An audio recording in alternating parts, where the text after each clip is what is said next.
Science of ಪ್ರಾಣಾಯಾಮ ಅದರಲ್ಲಿ ಬ್ರತ್ತನ್ ಏನ್ ಹೇಳ್ತಾರೆ ಅಂದ್ರೆ ಬ್ರಹ್ಮ ಅಂತ ಹೇಳ್ತಾರೆ ನೋಡಿ.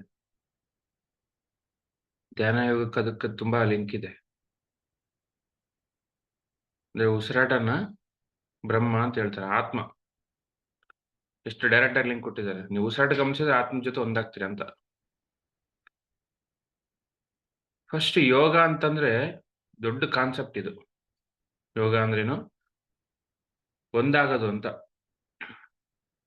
ನಾವು ಯೋಗ ಅಂದ ತಕ್ಷಣ ಏನ್ ಅನ್ಕೊಂತೀವಿ? ಈ ದೇಹ ಜೊತೆ ಮಾಡ್ತಕ್ಕಂಥದ್ದು, ಕೈ ಬೆಂಡ್ ಮಾಡೋದು, ಕಾಲ್ ಬೆಂಡ್ ಮಾಡೋದು, ಆಸನಗಳು ಮಾಡೋದು, ವಿಚಿತ್ರ ವಿಚಿತ್ರ ಆಸನಗಳು, ಬೇರೆ ಬೇರೆ ಆಸನಗಳಿದೆಯಲ್ಲ, ಅದೆಲ್ಲ ಮಾಡೋದು ಅನ್ಕೊಂತೀವಿ. ಅದಲ್ಲ. ಫಸ್ಟ್ ಆಫ್ ಆಲ್ ಯೋಗ ಅಂದ್ರೇನು? ಕೂಡೋದು ಅಂತ. ಒಂದು ಜೊತೆ ಒಂದಾಗೋದು. ನಾವ್ ಇಷ್ಟೊತ್ತು ಉಸಿರಾಟ ಜೊತೆ ಒಂದಾಗಿದ್ವಿ. ಇದು ರಾಜಯೋಗ. ಇದು ಕಿಂಗ್ ಆಫ್ ಯೋಗ. ಹೈಯೆಸ್ಟ್ ಇದು. ಇದು ದಿ ಬೆಸ್ಟ್ ಯೋಗ. ಯೋಗದಲ್ಲಿ ಕಿಂಗ್ ಇದು. ಪತ್ರಿಜಿ ನಮ್ಗೆ ಕಿಂಗ್ ಯೋಗ ಕೊಟ್ಟಿದ್ದಾರೆ, ರಾಜಯೋಗ ಕೊಟ್ಟಿದ್ದಾರೆ. ರಾಜಯೋಗ ಬಿಡೋ ಅವಶ್ಯಕತೆ ಇಲ್ಲ. ರಾಜಯೋಗ ಮಾಡಿದ್ರೆ ಏನಾಗ್ತೀವಿ? ರಾಜಯೋಗ ಇರ್ತಕ್ಕಂಥ ಜ್ಞಾನ, ಶಕ್ತಿ ನೋಡಿ. ರಾಜನೇ ಬೇರೆ, ಆ ಫೈಟ್ ಮಾಡ್ತಕ್ಕಂಥ ಸೈನಿಕರೇ ಬೇರೆ. ರಾಜಗಿದ್ದಷ್ಟು ಜ್ಞಾನ, ರಾಜಗಿದ್ದಷ್ಟು ಶಕ್ತಿ ಅಥವಾ ರಾಜಗಿದ್ದಷ್ಟು ಬುದ್ಧಿ ಆ ಸೈನಿಕಗಿರಲ್ಲ. ಹಾಗಾಗಿ ಈ ರಾಜಯೋಗ ನಡ್ಕೋಬೇಕು ನಾವು. ರಾಜಯೋಗ ಫಸ್ಟ್ ಆಗಿ ಹೇಳ್ಕೊಡಲ್ಲ. ಯಾಕೆ ಹೇಳ್ಕೊಡಲ್ಲ ಅಂತ ನನಗೆ ಆ ಬುಕ್ಸ್ ಹೋದ್ಮೇಲೆ ಗೊತ್ತಾಯ್ತು. ಯಾಕೆ ಹೇಳ್ಕೊಡಲ್ಲ ಅಂದ್ರೆ, ಆ ಬರ್ತಕ್ಕಂಥ ನಮಗೆ ಬರ್ತಕ್ಕಂಥ ಮೆಸೇಜ್ಗಳಾಗ್ಬೋದು, ಬರ್ತಕ್ಕಂಥ ಸ್ಥಿತಿ ಆಗ್ಬೋದು, ಬರ್ತಕ್ಕಂಥ ಪ್ರಶ್ನೆಗಳು, ಕ್ವಶನ್ಸ್ಗಳು ಎಲ್ಲದಕ್ಕೂ ಕೂಡ ಉತ್ತರ ಹೇಳ್ತಕ್ಕಂಥ ಗುರುಗಳು ಇರ್ಲಿಲ್ಲ ಭೂಮಿ ಮೇಲೆ. ಅಷ್ಟು ಎಕ್ಸ್ಪರ್ಟ್ಸ್ ಇರ್ಲಿಲ್ಲ ಮೊದ್ಲು. ಹಂಗಾಗಿ ರಾಜಯೋಗನ ಹೇಳ್ಕೊಡ್ತಿರ್ಲಿಲ್ಲ ವಿಸ್ತೃತವಾಗಿ. ಶ್ವಾಸದ ಮೇಲೆ ಗಮನ ಅಂತ ಹೇಳ್ಕೊಡ್ತಿರ್ಲಿಲ್ಲ. ನೋಡಿ, ಇಷ್ಟು ಸುಲಭವಾಗಿ ತಂದಿದ್ದಾರೆ ಪತ್ರಿಜಿ ಅವರು. ನಮ್ ದೊಡ್ಡ ಪುಣ್ಯ ಅದು. ಇದು most scientific, most powerful method ಇದು ಆನಾಪಾನಸತಿ ಯೋಗ. ಕಿಂಗ್ ಆಫ್ ಯೋಗ ನೋಡಿ. ಹೈಯೆಸ್ಟ್ ಯೋಗ ಇದು. ಯಾಕೆ ಹೈಯೆಸ್ಟ್ ಯೋಗ ಅಂತಂದ್ರೆ, ಹಠಯೋಗ ಅಂದ್ರೆ ಏನು? ಈ ದೇಹ ಜೊತೆ ಒಂದಾಗೋದು. ಕರ್ಮಯೋಗ ಅಂದ್ರೆ ಏನು? ಕೆಲಸ ಜೊತೆ ಒಂದಾಗೋದು. ಸಂಗೀತದ ಜೊತೆ ಒಂದಾಗೋದು ಏನು? ನಾದ ಯೋಗ. ಅದು ಲೀನ್ ಆಗ್ಬಿಡೋದು, ಅದ್ರ ಜೊತೆ ಲೀನ್ ಆಗ್ಬಿಡೋದು, ಕಂಪ್ಲೀಟ್ ಲೀನ್ ಆಗೋದು. ಬ್ಯೂಟಿಷಿಯನ್ಸ್ ನಿನ್ನೆ ನಮಗೆ ಶ್ರೀಧರ್ ಭಜಂತ್ರಿ ಸರ್ ಇದ್ರು ನನ್ನ ಜೊತೆಗೆ. ಅವರು ನುಡಿಸ್ತಾ ನುಡಿಸ್ತಾ ಸಂಗೀತ ಜೊತೆ ಒಂದಾಗ್ಬಿಡ್ತಿದ್ರು. ಅವರು ನಾದದಲ್ಲಿ ಒಂದಾಗ್ಬಿಡ್ತು. ನಾದದಲ್ಲಿ ತೇಲ್ತಾ ಇದ್ರು. ನಾದದಲ್ಲಿ ಆನಂದದಲ್ಲಿ ಮುಳುಗೋಗ್ತಿದ್ರು. ಅದು ನಾದ ಯೋಗ. ಕರ್ಮದಲ್ಲಿ ಒಬ್ಬ ವಿಶ್ವೇಶ್ವರಯ್ಯ ಕರ್ಮಯೋಗಿ ಅವರು. ಅವರು ಆ ಕೆಲಸದಲ್ಲಿ ಒಂದಾಗ್ಬಿಡ್ತಾರೆ. ಬೇರೆ ಏನ್ ಬೇಕಿಲ್ಲ ಅವರಿಗೆ. ಅದು ಅನಾಥ ಸ್ಥಿತಿ ಅದು ಪ್ರತೀಕ. ಸಂಗೀತ ಕೂಡ ಅನಾಥ ಸ್ಥಿತಿ ಪ್ರತೀಕ. ಬಟ್ ಧ್ಯಾನ ಆಜ್ಞಾಚಕ್ರ ಪ್ರತೀಕ. ಧ್ಯಾನ ಯೋಗ. ಈ ಧ್ಯಾನ ಯೋಗದಲ್ಲಿ ನಮ್ಗೆ ಏನ್ ಮಾಡ್ತೀವಿ? ಫಸ್ಟ್ ಕುತ್ಕಂತೀವಿ. ಏನು? ಚಕ್ಕಮಟ್ಟಕ್ಕೆ ಕುತ್ಕಂತೀವಿ. ಇದು ಶ್ರೇಷ್ಠವಾದ ಆಸನ. ಇದು ಭಾರತದಲ್ಲಿ ಎಲ್ಲರಿಗೂ ಗೊತ್ತು ಚಕ್ಕಮಟ್ಟ ಹಾಕೊಂಡು ಕುತ್ಕೊಳ್ಳೋದು. ಬಟ್ ವೆಸ್ಟರ್ನ್ ಕಂಟ್ರೀಸ್ ಅಲ್ಲಿ ಈ ತರ ಕುತ್ಕೊಳ್ಳೋಕೆ ಕಷ್ಟ ಪಡ್ತಾರೆ ಅವರು. ಯಾಕಂದ್ರೆ ಅವ್ರ ಚೇರ್ ಮೇಲೆ ಕುಂತೆ ಅಭ್ಯಾಸ. ಈ ಪದ್ಮಾಸನದಲ್ಲಿ ಕುತ್ಕೊಳ್ಳೋದು ಏನಿದೆಯಲ್ಲ, ಇದು ರಾಜಾಸನ. ಇದು ಕಿಂಗ್ ಆಫ್ ಆಸನ. ಇದು ಶ್ರೇಷ್ಠವಾದ ಆಸನ. ಇದು ನೋಡಿ, ಪತ್ರಿಜಿ ಅವರು ಶ್ರೇಷ್ಠವಾದ ಆಸನ ಹೇಳ್ಕೊಟ್ಟಿದ್ದಾರೆ ನಮಗೆ. ಒಬ್ಬ ಬುದ್ಧ ಧ್ಯಾನ ಕೂತ್ರೆ ಹಂಗೆ ಕೂರ್ತಾನೆ ಅವನು. ಅದು ಯಾಕಂದ್ರೆ ಅದು ಶ್ರೇಷ್ಠವಾದ ಆಸನ. ಆಸನಗಳಲ್ಲೇ ಶ್ರೇಷ್ಠವಾದ ಆಸನ ಪದ್ಮಾಸನ. ನೋಡಿ, ಶ್ರೇಷ್ಠವಾದ ಆಸನ ಕೊಟ್ಟಿದ್ದಾರೆ ಪತ್ರಿಜಿ ಅವರು. ಏನ್ ಲೇದಯ್ಯ నువ్వు ಕೂಚೋ. ನಮ್ದೆಲ್ಲರಿಗೂ ಗೊತ್ತು. ಏನಿಲ್ಲಪ್ಪ, ಸುಮ್ನೆ ಕುತ್ಕೊಳ್ಳೋದು ಎಲ್ಲರಿಗೂ ಗೊತ್ತು. ನಮ್ಮ ದೇಶದಲ್ಲಿ ಏನ್ ಕುತ್ಕೊಳ್ಳೋದು ಗೊತ್ತು. ಯಾಕಂದ್ರೆ ನಾವು ಕೆಳಗಡೆ ಕುತ್ಕೊಳ್ಳೋದು ಅಭ್ಯಾಸ ಇದೆ. ಆ ಕೆಳಗಡೆ ಕುತ್ಕೊಳ್ಳೋ ಅಭ್ಯಾಸ ಮೊದ್ಲಿಂದ ಬಂದಿದೆ ನಮ್ಮ ದೇಶದಲ್ಲಿ. ಒಂದು ಸಂಸ್ಕಾರ. ಇಷ್ಟೇ ಕುತ್ಕೊಂಡಿದ್ದು. ಇದೇ ಪದ್ಮಾಸನ. ಪದ್ಮಾಸನದಲ್ಲಿ ನೀವು ಕಾಲ್ ನೋಯ್ತಿದೆ ಅನ್ಕೊಳ್ಳಿ ಸ್ವಲ್ಪ ಜಾಸ್ತಿ. ಪದ್ಮಾಸನದಲ್ಲಿ ಸುಮ್ಮನೆ ಕೂತ್ಕೊಳ್ಳಿ, ಕಾಲ್ ನೋವು ಹೋಗುತ್ತೆ. ಆ ಆಸನಕ್ಕೆ ಶಕ್ತಿ ಇದೆ ನೋಡಿ. ಪತ್ರಿಜಿ ಎಲ್ಲದೂ ದಿ ಬೆಸ್ಟ್ ಕೊಟ್ಟಿದ್ದಾರೆ. ದಿ ಬೆಸ್ಟ್ ಕೊಟ್ಟಿದ್ದಾರೆ ಅಂತ ನನಗೆ ಓದ್ತಾ ಓದ್ತಾ ಗೊತ್ತಾದ್ವು ಇವೆಲ್ಲ. ನೋಡಿ. ಮತ್ತಿನ್ಯಾವುದೋ ಮಾಡ್ತಾರೆ. ಯಾಕಂದ್ರೆ ಗೊತ್ತಿಲ್ಲ ನಮ್ಗೆ. ಪತ್ರಿಜಿ ಹೇಳೋರು ಏನ್ ಹೇಳೋರು, ನಾನ್ ಪಟ್ಟಿರ್ತಕ್ಕಂಥ ಕಷ್ಟ ನೀವು ಪಡಬೇಡಿ. ನಾನು ಎಲ್ಲಾನು ನೋಡಿದೀನಿ. ಎಲ್ಲಾನು ಆ ಪರೀಕ್ಷೆ ಮಾಡಿ ಯಾವ್ದು ದಿ ಬೆಸ್ಟ್ ಕೊಟ್ಟಿದ್ದೀನಿ ನಿಮ್ಗೆ ಅಂತ ಹೇಳ್ತಿದ್ರು ಸರ್. ದಿ ಬೆಸ್ಟ್ ಕೊಟ್ಟಿದ್ದಾರೆ. ದಿ ಬೆಸ್ಟ್ ಕೊಟ್ಟಿದ್ದಾರೆ ಅಂತ ನಮ್ಗೆ ಗೊತ್ತಿಲ್ಲ. ನೋಡಿ ಇದು ಹೈಯೆಸ್ಟ್ ಇದು. ಪದ್ಮಾಸನ ತಗೊಂಡು ಶ್ರೇಷ್ಠವಾದ ಆಸನ ಇದು. ಗೊತ್ತಿಲ್ಲ. ಶಾಸ್ತ್ರನ ಓದಿದ್ರೆ, ಪ್ರಾಕ್ಟೀಸ್ ಮಾಡಿದ್ರೆ ಗೊತ್ತಾಗುತ್ತೆ ಎಷ್ಟು ಶ್ರೇಷ್ಠವಾದ ಆಸನ ಅಂತ ಇದು. ಅಲ್ವಾ ಮಾಸ್ಟರ್ಸ್? ಇದು ಪದ್ಮಾಸನ ಶ್ರೇಷ್ಠವಾದ ಆಸನ. ಧ್ಯಾನಕ್ಕೆ ಏನ್ ಬೇಕು? ಒಂದು ಆಸನ ಬೇಕು. ಅದೇ ಪದ್ಮಾಸನ ಮಾಡಿ. ಪದ್ಮಾಸನ ದಿ ಬೆಸ್ಟ್ ಆಸನ. ನೆಕ್ಸ್ಟ್ ಮುದ್ರಾ ಅಂತ ಹೇಳ್ತಾರೆ. ನಾವು ಕೈಯಲ್ಲಿ ಕೈ ಸೇರಿಸ್ತೀವಿ. ಇದು ಕೂಡ ಇಂಪಾರ್ಟೆಂಟ್. ಇದು ರಾಜ ಮುದ್ರಾ. ಇದು ಗೊತ್ತಾ ನಿಮಗೆ? ಕಿಂಗ್ ಆಫ್ ಮುದ್ರಾ ಇದು. ಚಿನ್ ಮುದ್ರಾ, ಯಾವ ಮುದ್ರೆಗಳಿದಾವೆ, ಸುಮಾರು ಮುದ್ರೆಗಳಿದಾವೆ. ಬಟ್ ಇದು ರಾಜ ಮುದ್ರಾ ಇದೆ. ಒಂದ್ ಕೈಯಲ್ಲಿ ಕೈ ಸೇರಿಸೋದು ರಾಜ ಮುದ್ರಾ. ನೋಡಿ,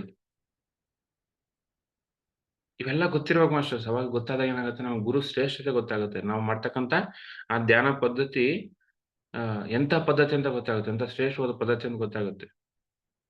ಓದಿ, ನೀವು ಶಾಸ್ತ್ರನ ಓದಿ, ಬುಕ್ಸ್ ಓದಿ. ಒಂದೊಂದು ಬುಕ್ಸ್ ಓದಿದಾಗೂ ಕೂಡ ಪತ್ರಿಜರ ಶ್ರೇಷ್ಠತೆ ಗೊತ್ತಾಗುತ್ತೆ.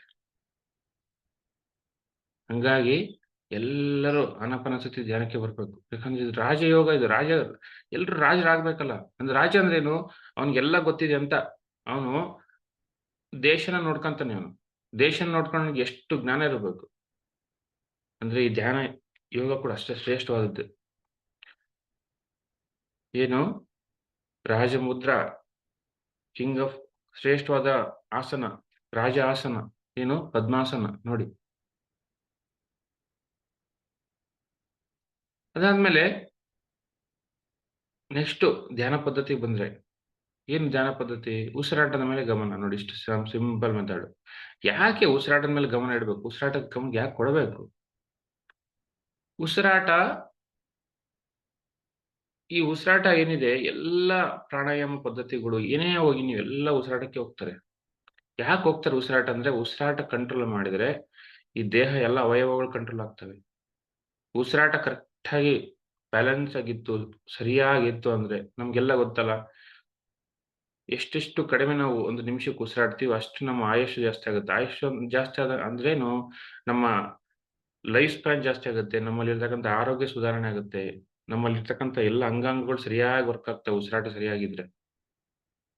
ನಾವು ಯಾವಾಗ ಉಸಿರಾಟ ಗಮನಿಸ್ತೀವಿ, ಆ ಉಸಿರಾಟ ಪದ್ಧತಿ ಏನಾಗುತ್ತೆ, ಸರಿಯಾಗುತ್ತೆ. ಒಂದು ಚಂದ್ರನಾಡಿ, ಸೂರ್ಯನಾಡಿ ಅಂತ ಹೇಳ್ತೀವಿ ಒಂದ್ ಕಡೆ. ಒಂದು ಮನಸ್ಸಿಗೆ ಸಂಬಂಧ, ಇನ್ನೊಂದು ದೇಹಕ್ಕೆ ಸಂಬಂಧ. ಈ ತರ ಎಲ್ಲ ಆ ನಾಡಿಗಳು ಎರಡೂ ಕಡೆ ಉಸಿರಾಟ ಒಂದೇ ಗತಿಯಲ್ಲಿ ಇದ್ದಾಗ ನೀವು ಧ್ಯಾನ ಚೆನ್ನಾಗಿ ಮಾಡಿ ನಿಮ್ಮ ಉಸಿರಾಟ ನೋಡ್ಕೊಳ್ಳಿ. ಎಷ್ಟು ಚೆನ್ನಾಗಿರುತ್ತೆ ಉಸಿರಾಟ, ಬ್ಯಾಲೆನ್ಸ್ ಆಗಿರುತ್ತೆ. ಉಸಿರಾಟ ಗತಿ ಫಾಸ್ಟ್ ಆಗಿರಲ್ಲ. ನಾವು ಅದೇ ಉಸಿರಾಟ ಯಾವುದೋ ಕೆಲಸದಲ್ಲಿ ಟೆನ್ಷನ್ ಅಲ್ಲಿ ಯಾರನ್ನೋ ಅವ್ರ ಮೇಲೆ ಕೋಪ ಮಾಡೋದು, ಅಥವಾ ಓವರ್ ಎಮೋಷನ್ ಆಗಿರ್ತೀವಿ ಕೆಲವೊಂದ್ಸತಿ. ಆ ಟೈಮಲ್ಲಿ ಉಸಿರಾಟ ಗಮನಿಸಿ. ಏನಾಗಿರುತ್ತೆ, ಉಸಿರಾಟ ಗತಿ ಜಾಸ್ತಿ ಹೆಚ್ಚು ಕಮ್ಮಿ ಆಗಿರುತ್ತೆ. ಕಂಟ್ರೋಲ್ ಸಿಗಲ್ಲ. ತರ ಗಾಬರಿ. ಅವಾಗ ಏನಾಗುತ್ತೆ, ನಮ್ಮಲ್ಲಿ ಆ ಕಣಗಳೆಲ್ಲ, ಏನ್ ಕಣಗಳು, ಆ ರಿಯಾಕ್ಷನ್, ಕೆಮಿಕಲ್ ರಿಯಾಕ್ಷನ್ ಆಗ್ತಿರುತ್ತೆ ಬಾಡಿನಲ್ಲಿ. ಅವಾಗ ನೀವು ಬಿ ಚೆಕ್ ಮಾಡ್ಕೊಳ್ಳಿ, ಜಾಸ್ತಿ ಇರುತ್ತೆ. ಬೇರೆ ಚೆಕ್ ಮಾಡ್ಕೊಂಡ್ರೆ ಆರೋಗ್ಯ ಏರುಪೇರಾಗಿರುತ್ತೆ. ಟೆನ್ಷನ್ ಇದ್ದಾಗ, ಉಸಿರಾಟ ಗತಿ ಸರಿ ಇಲ್ದಾಗ, ಪ್ರತಿಯೊಂದು ಭಾವನೆ ಕೂಡ ಈ ದೇಹದ ಮೇಲೆ ಕೆಲಸ ಮಾಡುತ್ತೆ. ಯಾಕಂದ್ರೆ ಈ ದೇಹ ಆ ಒಂದು ಆತ್ಮಶಕ್ತಿಯಿಂದ ಸೃಷ್ಟಿಯಾಗಿದೆ. ಈ ಭಾವನೆಗಳು ಯಾವಾಗ ಏರುಪೇರಾಗ್ತವೆ, ಆತ್ಮಶಕ್ತಿ ಕುಗ್ಗುತ್ತೆ. ಆತ್ಮಶಕ್ತಿ ಕುಗ್ಗಿದ್ರೆ ಈ ದೇಹ ಕುಗ್ಗುತ್ತೆ. ಒಂದಕ್ಕೊಂದು ಲಿಂಕು. ಯಾಕಂದ್ರೆ ಎಲ್ಲಾನು ಕೂಡ ಈ ಪಂಚಭೂತಗಳಿಂದ ಸೃಷ್ಟಿಯಾಗಿದ್ದು ದೇಹ ಅಲ್ವಾ? ಸೊ ಯಾಕೆ ಇದು ಹೇಳ್ತೀನಿ ಅಂದ್ರೆ, ಉಸಿರಾಟ ಗತಿ ಸರಿಯಾಗಿರ್ಬೇಕು. ಅದು ರಾಜಯೋಗದಲ್ಲಿ ಬರುತ್ತೆ ಇದು. ಹಠ ಯೋಗದಲ್ಲಿ ಏನ್ ಮಾಡ್ತಾರೆ, ಚುರುಕಾಗ್ತಾರೆ ಅಷ್ಟೇ. ದೇಹ ಬೆಂಡ್ ಮಾಡಿ ಸ್ವಲ್ಪ ದೇಹಕ್ಕೆ ಕೆಲಸ ಕೊಟ್ರೆ, ಅದಕ್ಕೆ ದೇಹ ದಂಡಿಸಿದ್ರೆ ಚುರುಕಾಗುತ್ತೆ ದೇಹ.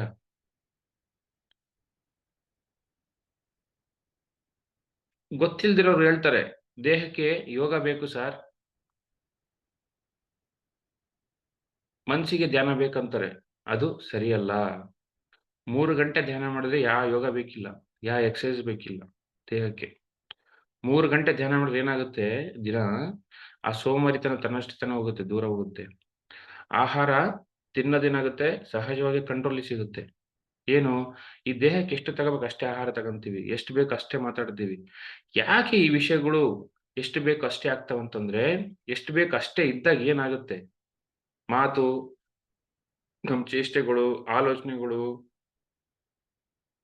ಆಹಾರ ಇವೆಲ್ಲ ಬ್ಯಾಲೆನ್ಸ್ಡ್ ಆಗಿ ಬರ್ತವೆ. ಬ್ಯಾಲೆನ್ಸ್ ಆಗಿ ಬಂದಾಗ ಏನಾಗುತ್ತೆ, ದೇಹ ಎಷ್ಟು ಬೇಕು ಅಷ್ಟೇ ತಗೊಂಡಾಗ ಸುಖವಾಗಿ ಚೆನ್ನಾಗಿರುತ್ತೆ.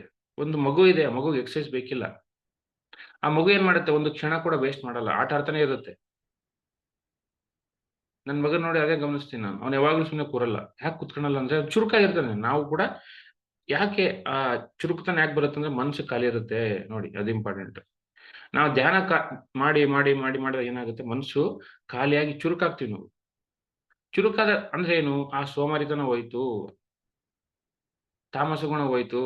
3 ಗಂಟೆ ಧ್ಯಾನ ಮಾಡಿದ್ರೆ ತಾಮಸ ಗುಣ ಹೋಯ್ತು. ಆ ರಜೋಗುಣ ಹೋಗುತ್ತೆ. ಏನು ರಜೋಗುಣ ಅಂದ್ರೆ ಏನು, ಕೋಪ, ದ್ವೇಷ, ಅಸೂಯೆ, ಅತಿಯಾದ ಕೋರಿಕೆಗಳು ಇವು ಕೂಡ ಹೋಗ್ತವೆ. ಈ ಭಾವನೆಗಳು ದೂರ ಆದಾಗ ಏನಾಯ್ತು, ಮನಸ್ಸು ಚೆನ್ನಾಗಿತ್ತು. ಮನಸ್ಸು ಚೆನ್ನಾಗಿದ್ರೆ ಏನಾಗುತ್ತೆ, ನಿನ್ನ ಒಂದು ಕೆಮಿಕಲ್ ರಿಯಾಕ್ಷನ್ ದೇಹದಲ್ಲಿ ಏನ್ ನಡೀತಿದೆ, ಕೆಮಿಸ್ಟ್ರಿ ಇದೆ ದೇಹದಲ್ಲಿ ಒಂದು. ಆ ಕೆಮಿಸ್ಟ್ರಿ ಸರಿಯಾಗಿರುತ್ತೆ. ಆ ರಿಯಾಕ್ಷನ್ ಸರಿಯಾಗಿರ್ತವೆ ದೇಹದಲ್ಲಿ. ಇವೆಲ್ಲ ಅರ್ಥ ಮಾಡ್ಕೋಬೇಕು ಸರಿಯಾಗಿ. ಅವು ಅರ್ಥ ಮಾಡ್ಕೊಂಡಾಗ ಏನಾಗುತ್ತೆ, ನಿಮ್ಮ ಧ್ಯಾನ ಪದ್ಧತಿ ಚೆನ್ನಾಗಿ ಆ ಒಂದು ಶ್ರೇಷ್ಠತೆ ಗೊತ್ತಾಗುತ್ತೆ. ಆಮೇಲೆ ಗುರು ಶ್ರೇಷ್ಠತೆ ಗೊತ್ತಾಗುತ್ತೆ. PSS ಶ್ರೇಷ್ಠತೆ ಗೊತ್ತಾಗುತ್ತೆ. ಇವೆಲ್ಲ ನಡೀತವೆ ದೇಹದಲ್ಲಿ.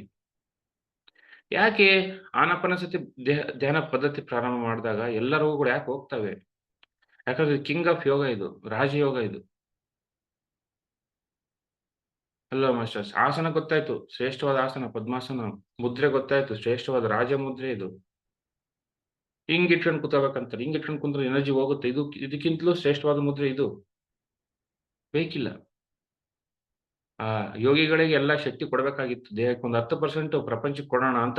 ಇಲ್ಲಿ ಕೈಯಲ್ಲಿ ಬರ್ತಕ್ಕಂಥ 10% ಎನರ್ಜಿ ಪ್ರಪಂಚಕ್ಕೆ ಹೋಗ್ಲಿ ಅಂತ ಕುತ್ಕೊಂತಿದ್ರು ಅವರು. ಅಫ್‌ಕೋರ್ಸ್ ಧ್ಯಾನ ಮಾಡಿದ್ರೆ ಬರುತ್ತೆ, ಎನರ್ಜಿ ಸ್ಪ್ರೆಡ್ ಆಗುತ್ತೆ. ಆ ಒಂದು ಪ್ರಭಾವಳಿ ಕೆಲಸ ಮಾಡುತ್ತೆ ನಾವು ಧ್ಯಾನಕ್ಕೆ ಕೂತ್ರೆ. ಪಕ್ಕ ಎಲ್ಲ ಪ್ರಭಾವಳಿ ಕೆಲಸ ಮಾಡುತ್ತೆ. ಜೊತೆಗೆ ಇನ್ನೊಂದು 10% ಜಾಸ್ತಿ ಹೋಗ್ಲಿ ಅಂತ ಆ ಕರುಣೆಯಿಂದ ಕೊಡ್ತಾ ಇದ್ರು ಭೂಮಿಗೆ.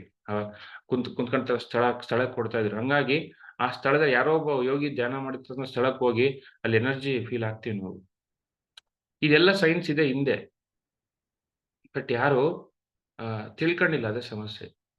ತಿಳ್ಕೋಬೇಕು ಇವೆಲ್ಲ ವಿಷಯಗಳು. ನಾವೇನ್ ತಿಳ್ಕೊಂಡ್ವಿ, ಉಸಿರಾಟ ಗಮನಿಸಿದಾಗ ಏನಾಗುತ್ತೆ, ಮನಸ್ಸು ಖಾಲಿ ಆಗುತ್ತೆ. ಆ ಆ ಭಾವನೆಗಳು ಕಂಟ್ರೋಲಿಗೆ ಬರ್ತವೆ. ಆ ಉಸಿರಾಟದ ಗತಿ ಕಂಟ್ರೋಲ್ ಬರುತ್ತೆ. ಆ ಉಸಿರಾಟ ಗತಿ ಕಂಟ್ರೋಲ್ ಬಂದಾಗ ಏನಾಗುತ್ತೆ, ಬ್ಯಾಲೆನ್ಸ್ ಆಗಿರುತ್ತೆ. ಮೈಂಡ್ ಕಾಮ್ ಆಗಿರುತ್ತೆ. ಹಠಯೋಗದಿಂದ ಏನೋ ದೇಹ ಚುರುಕಾದ್ರೆ ರಾಜಯೋಗದಿಂದ ಎಲ್ಲ ಚುರುಕಾಗ್ತವೆ. ಏನ್ ಚುರುಕಾಯ್ತು, ಫಸ್ಟು ದೇಹ ಚುರುಕಾಯ್ತು. ಫಿಸಿಕಲ್ ಹೆಲ್ತ್ ಬಂತು ಫಸ್ಟ್. ದೇಹ ಶುದ್ಧ ಆಯ್ತು. ರಾಜಯೋಗದಿಂದ 5 ಲಾಭಗಳಿದಾವೆ. ಬಟ್ ಹಠಯೋಗದಿಂದ ಒಂದೇ ಲಾಭ ಇರೋದು. ಏನಪ್ಪಾ 5 ಲಾಭಗಳಂದ್ರೆ, physical health, mental health, intellectual health, ನೋಡಿ, ಸ್ಪಿರಿಚುವಲ್ ಹೆಲ್ತ್ ಸಿಕ್ತು. ಇನ್ನು ಅನ್ಲಿಮಿಟೆಡ್ ಹೆಲ್ತ್ ಲಾಸ್ಟ್‌ನೇದು. ಅನ್ಲಿಮಿಟೆಡ್ ಹೆಲ್ತ್ ಅಂದ್ರೇನು, ಇಡೀ ಬ್ರಹ್ಮಾಂಡದ ಒಂದು ರಹಸ್ಯ ಗೊತ್ತಾಗುತ್ತೆ. ಆ ಸ್ಪಿರಿಚುವಲ್ ಹೆಲ್ತ್ ಪಾರ್ಟ್ ಅಲ್ಲೇ, ಬಟ್ ಅಲ್ಟಿಮೇಟ್ ಎಲ್ಲ ಗೊತ್ತಾಗುತ್ತೆ. ಏನು ಫಿಸಿಕಲ್ ಹೆಲ್ತ್ ರಾಜಯೋಗದಿಂದ ಏನ್ ಗೊತ್ತಾಯ್ತು, ದೇಹ ಶುದ್ಧ ಆಯ್ತು, ದೇಹದಲ್ಲಿ ಆರೋಗ್ಯ ಸುಧಾರಣೆ ಆಯ್ತು, ಕಂಪ್ಲೀಟ್ ಎಲ್ಲ ರೋಗಗಳು ಹೋದ್ವು. ಫಸ್ಟ್ ಶಾಂತಿ ಆಯ್ತು. ಏನ್ ಶಾಂತಿ, ದೇಹ ಎಲ್ಲ ಕಂಪ್ಲೀಟ್ ಶಾಂತಿ ಆಯ್ತು. ನೋಡಿ ಮಾಸ್ಟರ್ಸ್, ಇದು ನಡೆಯುತ್ತೆ ದೇಹದಲ್ಲಿ, ಎಲ್ಲ ನಡೆಯುತ್ತೆ. ಎಲ್ಲರೂ ನಡೆದು ಎಲ್ಲ PSS ಬಂದವ್ರಿಗೆಲ್ಲ ನಮ್ಮ ಪತ್ರಿಜಿ ಯಾಕೆ ಹೇಳಿದ್ದಾರೆ, ಧ್ಯಾನ ಸರ್ವ ರೋಗ ನಿವಾರಣೆ ಅಂತ. ರಾಜಯೋಗದಲ್ಲಿ ಬರ್ತಕ್ಕಂಥ ಮೊದಲೇ ಲಾಭ ಅದು. ಬೇರೆ ಯೋಗದಲ್ಲಿ ಬರಲ್ಲ ಇವು. ಯಾಕಂದ್ರೆ ಆ ಯೋಗದ ಒಂದು ಆ ಲಾಭ ಲಿಮಿಟೆಡ್ ಅದು. ಬಟ್ ರಾಜಯೋಗದ ಲಾಭ ಇಷ್ಟು ಲಾಭಗಳಿದಾವೆ. ಏನು, ಫಿಸಿಕಲ್ ಹೆಲ್ತ್ ಬಂತು, ಮೆಂಟಲ್ ಹೆಲ್ತ್, ಆ ಮನಸ್ಸು ಅದಕ್ಕೂ ಕೂಡ ಹೆಲ್ತ್ ಬೇಕಲ್ಲ. ಓಡಿ ಓಡಿ ಓಡಿ ಓಡಿ ದಣದ್ಬಿಟ್ಟಿರುತ್ತೆ ಮನಸ್ಸು. ಖಾಲಿ ಆಗ್ಬೇಕಲ್ಲ. ಖಾಲಿ ಆದಾಗ ಏನಾಗುತ್ತೆ, ಆ ದೇಹದಲ್ಲಿ ಅಲೆಗಳು ನಿಲ್ತವೆ. ಆ ಕೋತಿ ತರ ಓಡ್ತಾ ಇರುತ್ತೆ ಮನಸ್ಸು. ಕೋತಿ ತರ ಫಸ್ಟ್ ಧ್ಯಾನ ಮಾಡೋಕ್ಕಿಂತಲೂ ಮುಂಚೆ ಕೋತಿ ಆಂಜನೇಯ ಧ್ಯಾನ ಮಾಡಿದ್ಮೇಲೆ ಕಿಶ್ ಸುಂದರಕಾಂಡ ಆಗುತ್ತೆ. ಕಿಷ್ಕಿಂಧ ಕಾಂಡದಿಂದ. ಸುಂದರಕಾಂಡ ಅಂದ್ರೆ ಏನು, ಎಲ್ಲ ಇದೆ ಆ ಒಂದು ಕಾಂಡದಲ್ಲಿ. ಜ್ಞಾನ ಇದೆ, ಬೆಳಕಿದೆ, ಆನಂದ ಇದೆ, ಸಂಭ್ರಮ ಇದೆ. ಧ್ಯಾನ ಮಾಡಿದ್ಮೇಲೆ ಸಂಭ್ರಮ ಬರುತ್ತೆ. ಇದೇ ಸುಂದರಕಾಂಡ ನೋಡಿ. ಆ ಕೋತಿ ಇತ್ತು ಫಸ್ಟು ಕಿಷ್ಕಿಂಧದಲ್ಲಿ ಕೋತಿ ಇತ್ತು. ಆ ಕೋತಿ ಇರ್ತಕ್ಕಂಥ ಕಾಂಡ ಪ್ರದೇಶನ ಇತ್ತು ಸುಂದರಕಾಂಡ ಆಯ್ತು ಧ್ಯಾನ ಮಾಡಿದಾಗ. ನಮ್ಮ ಜೀವನ ಕೂಡ ಹಂಗೆ ಇತ್ತು. ನಮ್ಮ ಮನ್ಸು ಒಂದು ಕಡೆ ನಿಲ್ತಿರ್ಲಿಲ್ಲ. ಓಡ್ತಾ ಇತ್ತು. ಸಾಕಾಗೋಗ್ಬಿಟ್ಟಿತ್ತು ಮನ್ಸಿಗೆ. ಮನ್ಸು ಯಾವಾಗ ಆರಾಮಾಗುತ್ತಪ್ಪ ನಮ್ಗೆ ಅಲ್ವಾ? ಮನ್ಸು ಕೈ ಸಿಗ್ತಾ ಇರ್ಲಿಲ್ಲ. ಬೇಜಾರು ಮನ್ಸಲ್ಲಿ ಏನೋ ಒಂಥರ ದುಗುಡ, ಒಂಥರ ಏನೋ ದುಃಖ, ಒಂಥರ ಏನೋ ಬೇಜಾರು. ಬಟ್ ಧ್ಯಾನಕ್ಕೆ ಬಂದ್ಮೇಲೆ ಮನಸ್ಸು ಖಾಲಿ ಆಯ್ತು. ಮೆಂಟಲ್ ಹೆಲ್ತ್ ಸಿಕ್ತು. ಮನಸ್ಸು ಪ್ರಶಾಂತವಾಗಿರುತ್ತೆ, ತಣ್ಣಗಿರುತ್ತೆ ಮನಸ್ಸು. ಮನಸ್ಸು ತಣ್ಣಗಿದ್ರೆ ದೇಹ ತಣ್ಣಗೆ ಆಟೋಮೆಟಿಕ್ ಆಗುತ್ತೆ. ದೇಹ ಆರಾಮಾಗಿ ಖುಷಿಯಾಗಿರುತ್ತೆ. ದೇಹ ಏನು ರಿಫ್ಲೆಕ್ಷನ್ ಆಫ್ ಮೈಂಡ್ ಇದು. ಇಲ್ಲೇನಿದೆ ಅದೇ ದೇಹ. ಹಂಗಾಗಿ ಇದು ಕರೆಕ್ಟಾಗಿ ಇಟ್ಕ ಅಂತ ಹೇಳೋರು ಎಲ್ಲರೂ ಯೋಗಿ ಗುರುಗಳು ಏನ್ ಹೇಳೋರು, ಇದನ್ನ ಸರಿಯಾಗಿ ಇಟ್ಕ, ಫಸ್ಟ್ ಇದನ್ನ ಸರಿಯಾಗಿ ಇಟ್ಕ, ಇದು ಶಾಂತವಾಗಿರ್ಲಿ. ಇದು ಶಾಂತ ಇದ್ರೆ ಏನಾಗುತ್ತೆ, ದೇಹ ಕೂಡ ಶಾಂತವಾಗಿರುತ್ತೆ. ದೇಹದಲ್ಲಿ ಆರೋಗ್ಯ ತುಂಬಿರುತ್ತೆ. ದೇಹ ಮಂತ್ರಪಿಂಡ ಆಗುತ್ತೆ. ನೋಡು, ಎಷ್ಟು ಕೆಲಸ ಮಾಡಿದ್ರು ಕೂಡ ಸಾಕಾಗಲ್ಲ. ಹೇಳ್ತಾರೆ ನಾವು, ಸರ್ ಧ್ಯಾನ ಮಾಡೋಕ್ಕಿಂತ ಮುಂಚೆ ಸ್ವಲ್ಪ ಕೆಲಸ ಮಾಡಿದ್ರೆ ಸಾಕಾಗ್ತಿತ್ತು, ಇವಾಗ ಎಷ್ಟು ಕೆಲಸ ಮಾಡಿದ್ರು ಸಾಕಾಗಲ್ಲ ಅಂತ. ಎಲ್ಲಿಂದ ಬಂತು ಶಕ್ತಿ? ಆ ರಾಜಯೋಗದಿಂದ ಬಂತು, ಧ್ಯಾನ ಯೋಗದಿಂದ ಬಂತು. ನೋಡಿ ಇಲ್ಲಿ ಇದು ಧ್ಯಾನ ಅಂತಕ್ಕಂಥದ್ದು ಶ್ರೇಷ್ಠವಾದ ವಿಜ್ಞಾನ. ಇದು ಈ ವಿಜ್ಞಾನದಲ್ಲಿ ವಿಜ್ಞಾನ ಅರ್ಥ ಮಾಡ್ಕೋಬೇಕು. ಇದೇ ತರ ಹೇಳ್ಬೇಕು, ಎಲ್ಲರಿಗೂ ಟೀಚ್ ಮಾಡ್ಬೇಕು ನಾವು. ಈ ತರ ಹೇಳಿದ್ರೆ ಎಲ್ಲವನ್ನು ಧ್ಯಾನ ಕುತ್ಕೊಂತಾನೆ. ನನಗೂ ಬರ್ಲಿಲ್ಲ, ನಾನು ಓದಿ ಧ್ಯಾನ ಮಾಡಿ ತಿಳ್ಕೊಂಡಿದ್ವಿ ಎಲ್ಲ. ತಿಳ್ಕೋಬೇಕು ಇವೆಲ್ಲ. ಫಸ್ಟ್ ಏನ್ ಬಂತು? ಫಿಸಿಕಲ್ ಹೆಲ್ತ್ ಬಂತು. Next mental health. ನೋಡಿ ಮಾಸ್ಟರ್ಸ್, ಮೂರನೇದೇನು? Intellectual health. ಅಂದ್ರೆ ಬುದ್ಧಿ ಕೂಡ ಆರೋಗ್ಯವಾಗಿರ್ಬೇಕು. ಏನು ಬುದ್ಧಿ ಅಂದ್ರೆ ಎಷ್ಟು ಮಾತಾಡ್ಬೇಕು, ಎಷ್ಟು ಮಾತಾಡಬಾರ್ದು, ಯಾವಾಗ ಎಷ್ಟು ಮಾತಾಡ್ಬೇಕು, ಯಾವಾಗ ಎಷ್ಟು ಮಾತಾಡಬಾರ್ದು. ನೋಡಿ, ಅದು ಕೂಡ ಇಂಪಾರ್ಟೆಂಟ್. ಅದೇ ಬುದ್ಧಿ. ಮಾತು ಆತ್ಮನ ತೋರಿಸುತ್ತೆ. ಆತ್ಮದಲ್ಲಿ ಎಷ್ಟು ಜ್ಞಾನ ಇದೆ ಅಂತ ಮಾತು ತೋರಿಸುತ್ತೆ ಅಲ್ವಾ? ಬುದ್ಧಿ ಕ್ಷಣ ಹೇಗಿರ್ಬೇಕು ಅದು ಇಂಪಾರ್ಟೆಂಟ್. ಯಾರ ಹತ್ರ ಹೇಗಿರ್ಬೇಕು. ಯಾರೋ ಸಿಂಪಲ್ ಆಗಿರ್ತಾರೆ, ಬಟ್ ಎಷ್ಟೋ ಜ್ಞಾನ ಇರುತ್ತೆ. ಅವ್ರ ಹತ್ರ ನಾವ್ ಹೆಂಗಿರ್ಬೇಕು? ಸಿಂಪಲ್ ಆಗಿದ್ದಾರೆ ಅಂತ ಹೋಗಿ ಫ್ರೆಂಡ್ ತರ ಮಾತಾಡೋದಲ್ಲ. ಆ ಜ್ಞಾನಿಗೆ ಕೊಡ್ತಕ್ಕಂತ ಗೌರವ ಕೊಡ್ಲೇಬೇಕು. ಹತ್ರಿಜಿ ಕ್ಲೋಸ್ ಆಗಿದಾರಂತ ಮೈ ಮೇಲೆ ಬಿದ್ರೆ ಪಟ್ನ ಬಿಡ್ತಿದ್ರು. ಸಿಂಪಲ್ ಆಗಿರ್ತಾರೆ ಯೋಗಿಗಳೆಲ್ಲ. ಬಟ್ ಅವ್ರಿಗೆ ಕೊಡ್ತಕ್ಕಂಥ ಜ್ಞಾನ, ನಮ್ಮ ಲಿಮಿಟೇಷನ್ಸ್ ಎಲ್ಲಿರ್ಬೇಕು ಅಲ್ಲೇ ಇರ್ಬೇಕು. ಅಷ್ಟಿರ್ಬೇಕು. ಆ ಲಿಮಿಟೇಷನ್ ಮೇಂಟೈನ್ ಮಾಡಬೇಕು. ಅದೇ ಬುದ್ಧಿ. ನೋಡಿ ಮಾಸ್ಟರ್ಸ್, ಬುದ್ಧಿನ ದಿನದಿನಕ್ಕೂ ಜಾಸ್ತಿ ಆಗುತ್ತೆ. ಅದೇ ಇಂಟೆಲೆಕ್ಚುಯಲ್ ಹೆಲ್ತ್. ರಾಜಯೋಗದಿಂದ ಬರ್ತಕ್ಕಂಥ ಮೂರನೇ ಲಾಭ ಅದು. ನೋಡಿ, ಗೊತ್ತಾಯ್ತಲ್ಲ? ನೋಡಿ ಎಂತ ಅದ್ಭುತವಾಗಿದೆ. ಫಸ್ಟ್ ಫಿಸಿಕಲ್ ಹೆಲ್ತ್ ಸಿಕ್ತು, ನೆಕ್ಸ್ಟ್ ಇಂಟೆಲೆಕ್ಚುಯಲ್ ಹೆಲ್ತ್ ಸಿಕ್ತು, ಸಾರಿ ಮೈಂಡ್ ಮೆಂಟಲ್ ಹೆಲ್ತ್ ಸಿಕ್ತು, ಇಂಟೆಲೆಕ್ಚುಯಲ್ ಹೆಲ್ತ್ ಸಿಕ್ತು. ಮೂರನೇದು ಬುದ್ಧಿಪರವಾದ ಆರೋಗ್ಯ. ಈ ಬುದ್ಧಿಪರವಾದ ಆರೋಗ್ಯನ ಏನ್ ಮಾಡುತ್ತೆ? ನಮ್ಮ ಪರ್ಫೆಕ್ಷನ್ ಕರ್ಕೊಂಡು ಹೋಗುತ್ತೆ. ಆ ಬುದ್ಧತ್ವಕ್ಕೆ ಕರ್ಕೊಂಡು ಹೋಗುತ್ತೆ. ಆ ಬುದ್ಧತ್ವಕ್ಕೆ ದಾರಿ ಮಾಡಿಕೊಡುತ್ತೆ ಬುದ್ಧಿಪರವಾದ ಆರೋಗ್ಯ. ನೋಡಿ, ಇದೇ ಬುದ್ಧಿ ಇಲ್ಲ ಅನ್ಕೊಳ್ಳಿ, ಎಂತೆಂತ ಅವಾಂತರಗಳು ಸೃಷ್ಟಿ ಆಗ್ತವೆ ನಮ್ಮ ಜೀವನದಲ್ಲಿ. ಮಾತಾಡಬಾರ್ದು. ಆ ಕ್ಷಣದಲ್ಲಿ ಮಾತಾಡಿ ಯುದ್ಧಗಳು ಶುರುವಾಗ್ತವೆ. ಆ ದುರ್ಯೋಧನ ಬುದ್ಧಿ ಇರ್ಲಿಲ್ಲ, ಹಂಗಾಗಿ ಆ ವಸ್ತ್ರಾಭರಣ ನಡೀತು. ಅದು ಕೋಪದಿಂದ ಮಹಾಭಾರತ ನಡೀತು, ಯುದ್ಧ ನಡೀತು.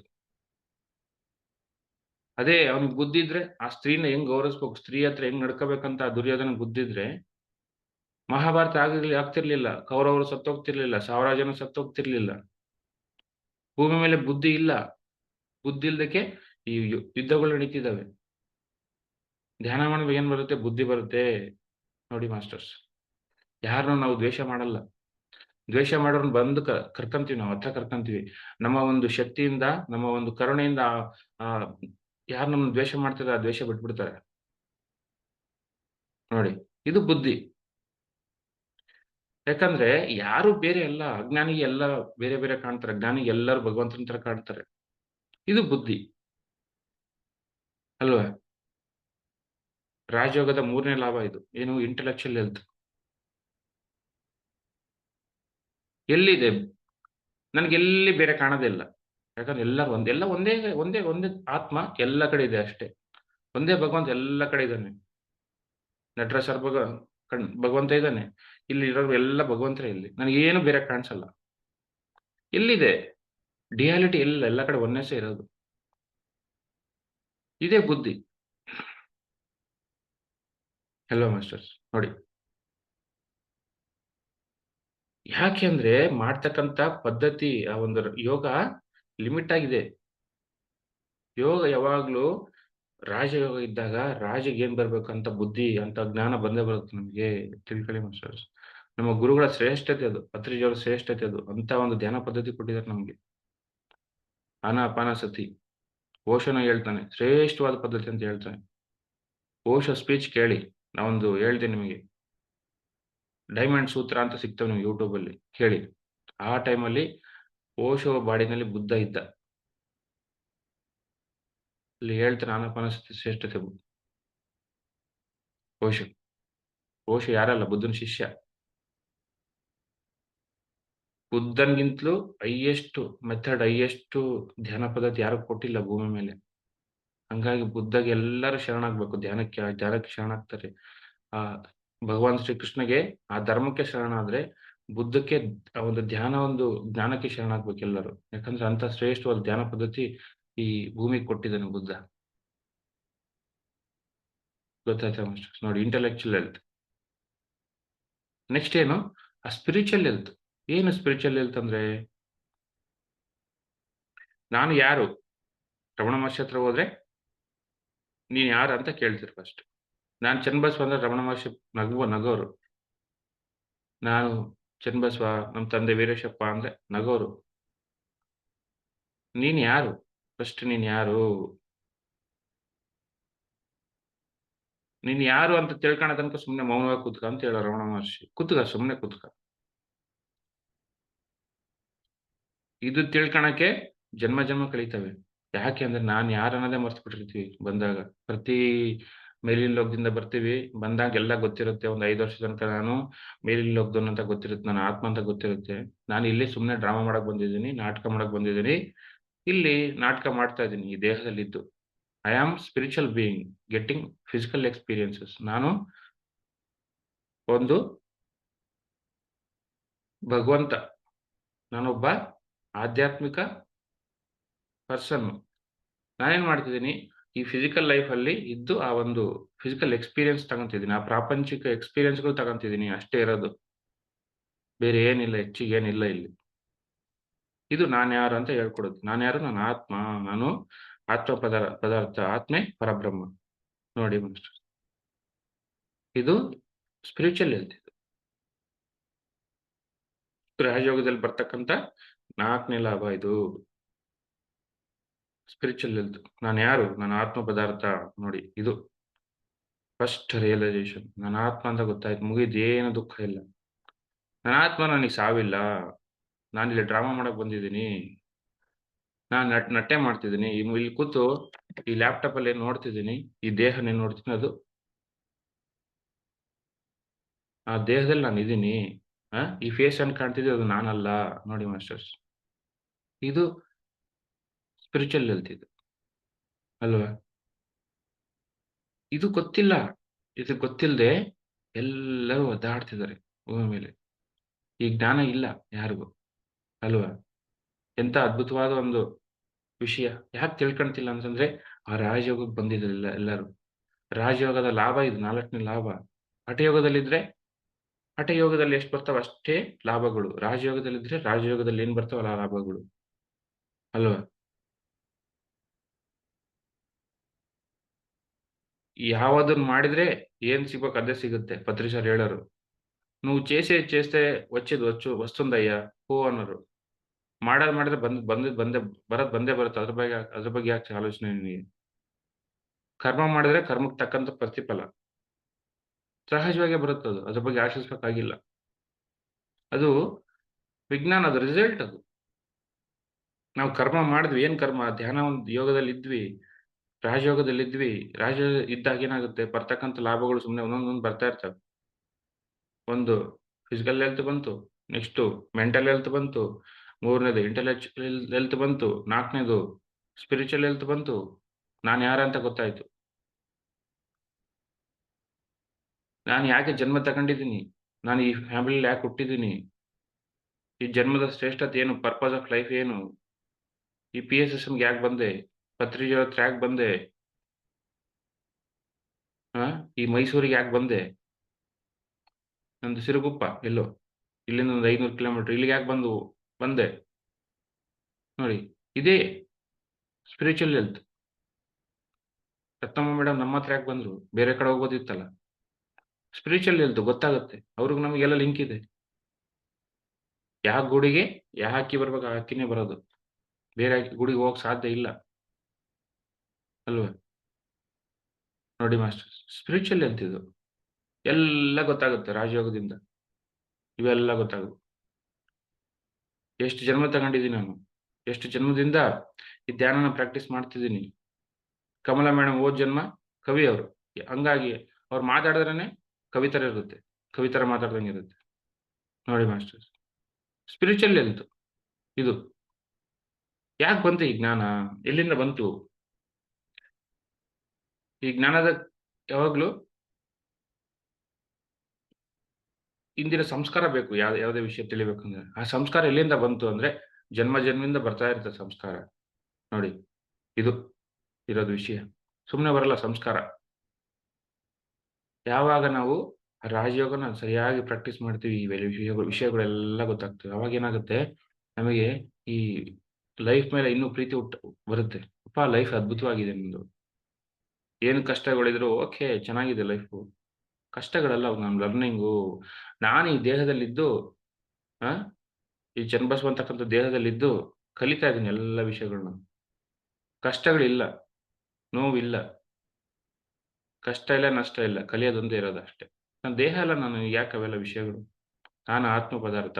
ನೋಡಿ, ಇದು ಸ್ಪಿರಿಚುವಲ್ ಹೆಲ್ತ್. ಗೊತ್ತಾಯ್ತಾ ಮಾಸ್ಟರ್ಸ್? ಅನ್ಲಿಮಿಟೆಡ್ ಹೆಲ್ತ್ ಅದು. Last one. ಎಲ್ಲ ಸಿಕ್ಬಿಡುತ್ತೆ. ಈ ಬ್ರಹ್ಮಾಂಡ ಸೃಷ್ಟಿನೇ ಗೊತ್ತಾಗುತ್ತೆ. ಎಲ್ಲ ಗೊತ್ತಾಗುತ್ತೆ. ಮಾಡ್ತಾ ಮಾಡ್ತಾ ಮಾಡ್ತಾ ಮಾಡ್ತಾ ಮಾಡ್ತಾ ಬುದ್ಧಿಗೆ ಏನ್ ಗೊತ್ತಾಯ್ತು? ಎಲ್ಲ ಗೊತ್ತಾಯ್ತು ಬುದ್ಧಿಗೆ. ಫಸ್ಟಿಗೆ ನಾನು ಆತ್ಮ ಅಂತ ಗೊತ್ತಾಯ್ತು. ನೆಕ್ಸ್ಟ್ ನಾನು ಬ್ರಹ್ಮ ಅಂತ ಗೊತ್ತಾಗುತ್ತೆ.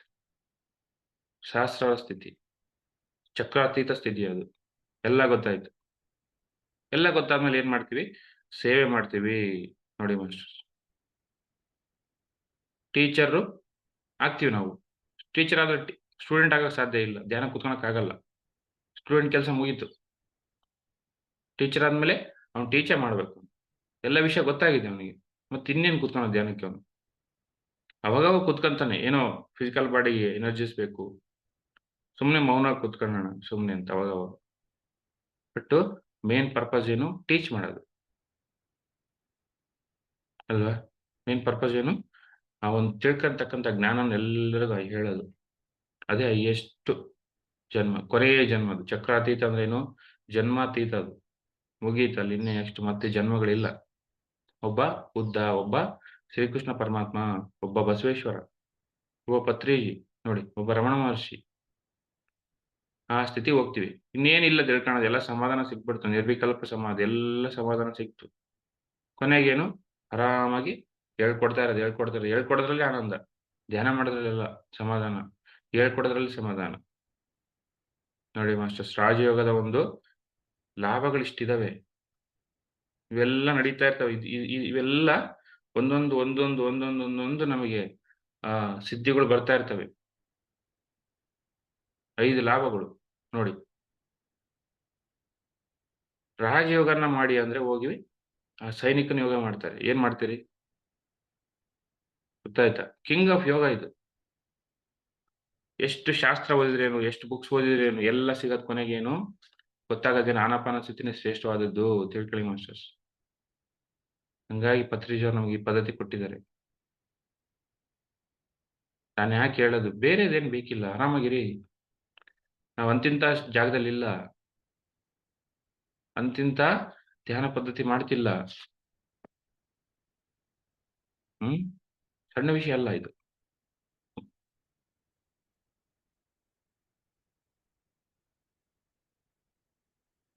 ಆಸನ, ಪದ್ಮಾಸನ ಶ್ರೇಷ್ಠವಾದ ಆಸನ.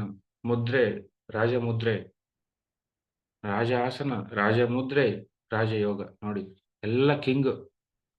PSSM ಎಲ್ಲ ಕಿಂಗ್ಗಳೇ. ಪತ್ರಿಜಿ ಹತ್ರ ಬರೋರೆಲ್ಲ ಕಿಂಗ್ಗಳೇ. ಯಾಕಂದ್ರೆ ಅಂತಹ ಜ್ಞಾನದಲ್ಲಿದ್ದೀವಿ ನಾವು, ಅಂತಹ ಒಂದು ಶ್ರೇಷ್ಠವಾದ ಧ್ಯಾನ ಪದ್ಧತಿಯಲ್ಲಿದ್ದೀವಿ ನಾವು. ತಿಳ್ಕೊಳ್ಳಿ. Okay, so thank you.